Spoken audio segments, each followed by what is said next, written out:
everyone. Welcome to another episode of the Migrant Hope Channel. Oh my god, my foot here in my face. Welcome to another episode of the Migrant Hope Channel, and I'm your host, Charlene. Welcome.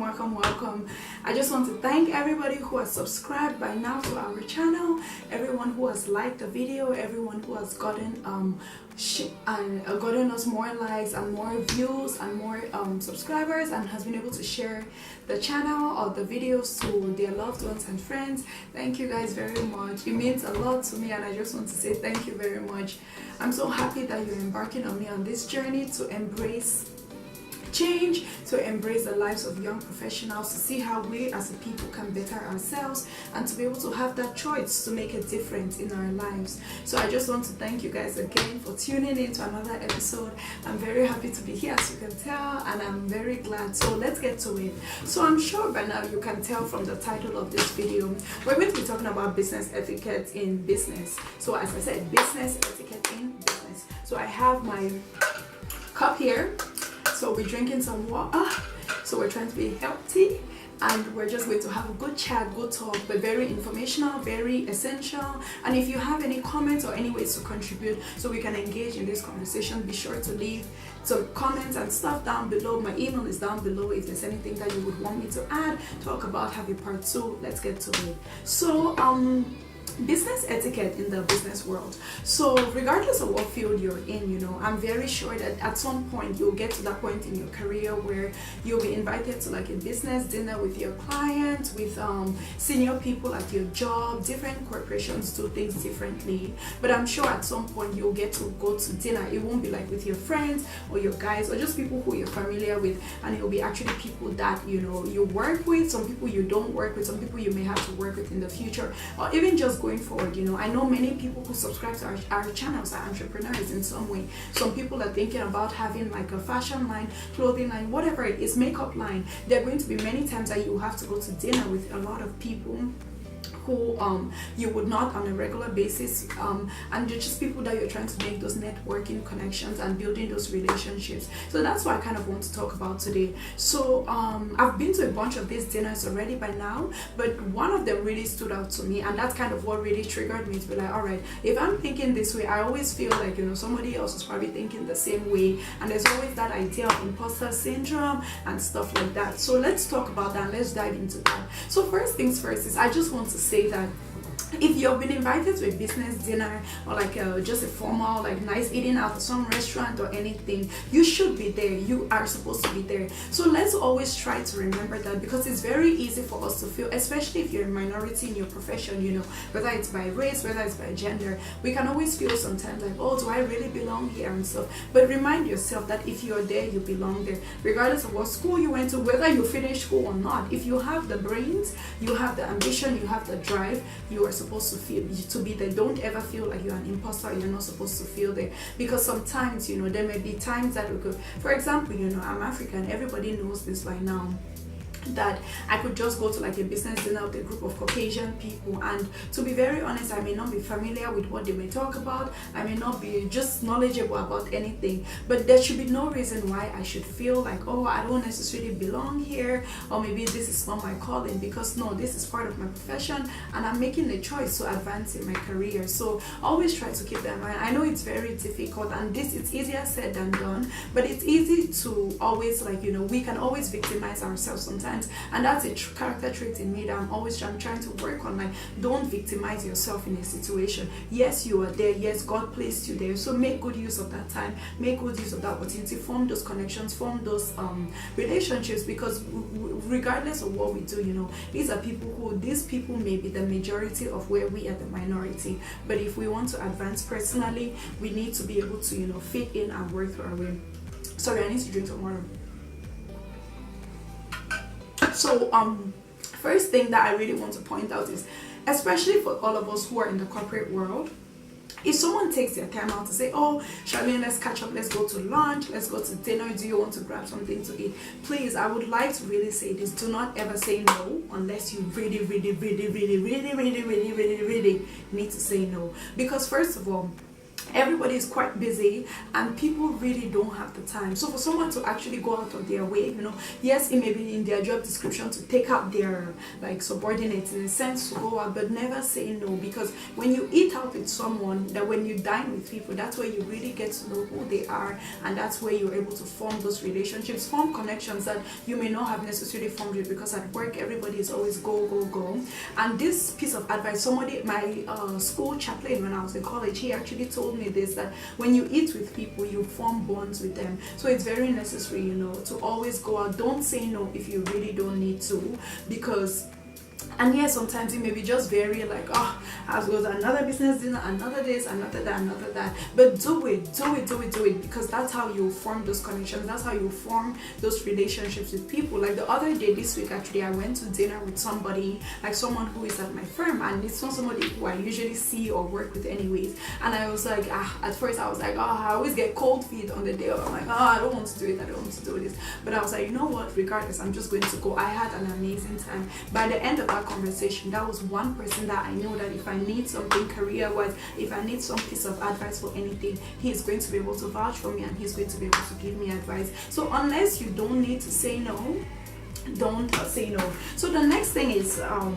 I want to talk about is, before you go to the dinner, make sure, or lunch, or whatever engagement it is, make sure you do your research. Who is going to be there? Check on the calendar invite. Oh, this person is going to be there. It may be like a senior person at your firm, a managing director, a partner, whatsoever, at a law firm, for example. Do your research about these people, learn about them. Ask someone who you know is more senior in the company. Oh, do you know this person? Have you ever gone out with this person? What kind of things do they like to talk about? What kind of what family do they come from? Where do they live? Stuff like that. Because if anything, it does give you a conversation starter to begin with. And as we all know, people love talking about themselves. So it's very, very necessary that we try to, like, let's familiarize ourselves with them. Go on LinkedIn, stalk them a little bit. Many people have Facebook, most people have Facebook, so you can always like check out their Facebook and say, oh, they have 3 kids, they have 4 kids. They can be family people, they may not be family people. Stuff like that is very essential to know, because you kind of want to prepare before you go there, because we do not want to, one of the reasons why this channel is created, so we prepare ourselves while we go out into the future. So let's think about that.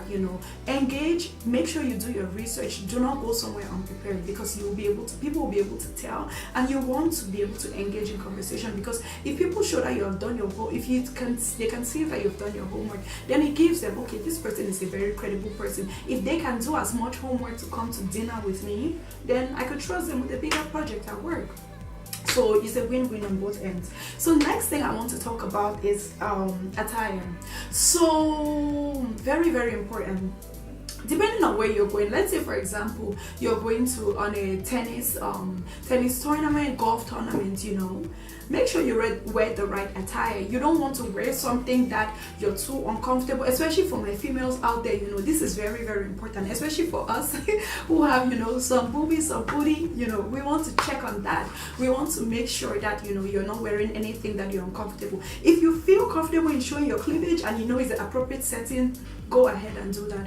Personally, I do not like, especially when it comes to work, like this shirt I would wear to work, but I would not wear anything that my boobies would be out, or that my like my butt, I can't really do anything about that, which is God given, so I'm not going to do anything about it. But I would always make sure that you're comfortable, because the last thing you want to do when you go out is worrying about, oh, is this too tight? Oh, am my breast showing? Am I this? Am I that showing? Let me give you guys an example of what happened to me, and a lot of these things have happened to me before, and I really think that's why it really triggered me to talk about this. Is I went to some event we had at work. It wasn't really like a networking thing, but I knew that there were going to be a lot of people there that I may not have seen. I would have had to connect with a lot of different people, and I wore like this. I bought this black dress from Forever 21, and I was like, it's appropriate to wear to work.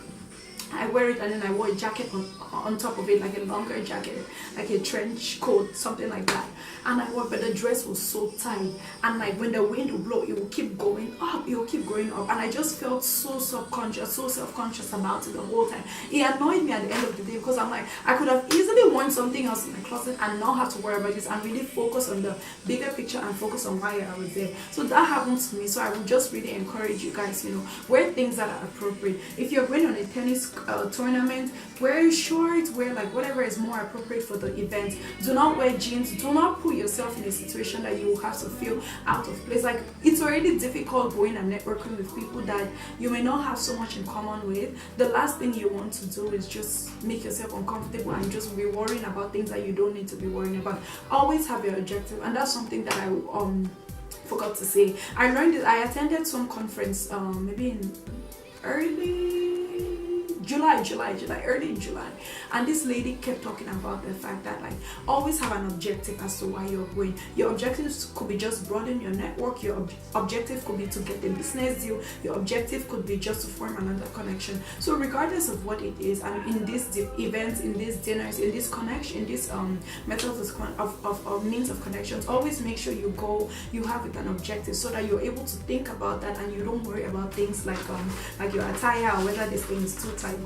Ladies and gentlemen, I brought a fork and knife from my kitchen. So table manners are good. We need to make sure, because most of these restaurants, depending on where it is, a lot of them, if you're like in the accounting, finance, consulting, regardless, they could say, okay, let's go to this fancy Brazilian steakhouse, let's go to this fancy American steakhouse and stuff like that. You may not be the biggest person who cares about stuff like that, but whatever, let's go.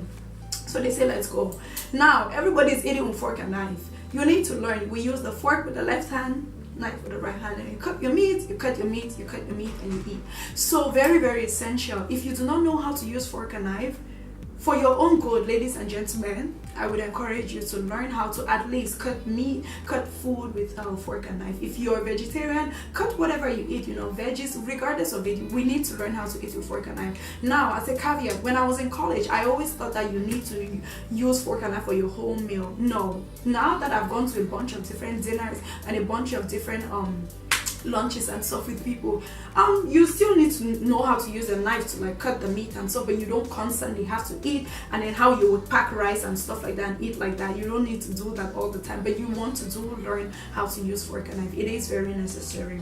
And next thing is wait for everybody to get your food. Guys, let me tell you a funny story. So the other day I went out to go eat. I was so hungry, and usually these days, like, I would eat like 5 times a day. I'm like so hungry. The food was wasting so much time. So eventually the food comes, and they put everybody's food, but not every. I didn't even take note that not everybody's food, everybody had gotten their food.